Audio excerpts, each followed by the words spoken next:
काढून द्या.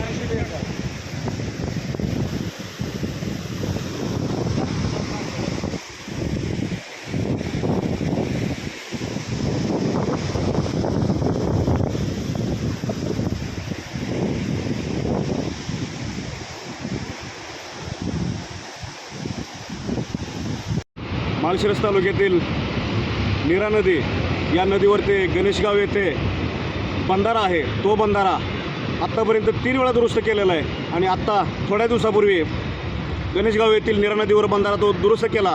त्या बंधाऱ्यासाठी लाखो रुपये शासनाने खर्च केले. त्या ठेकेदारांनी निकृष्ट दर्जाचं काम केलं.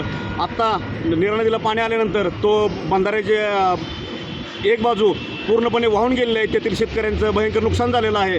तरी मी शासनाला विनंती करतो की ज्या ठेकेदाराने हे काम केलेलं आहे त्या ठेकेदारावरती तात्काळ कारवाई करण्यात यावी आणि चांगल्या पद्धतीचं तिथे बंधाऱ्याचं काम चांगल्या पद्धतीने तिथे करून देण्यात यावं आणि शेतकऱ्यांची आर्थिक होणारे नुकसान हे टाळण्यात यावी ही मी युवा सेनेच्या वतीने मागणी करतो.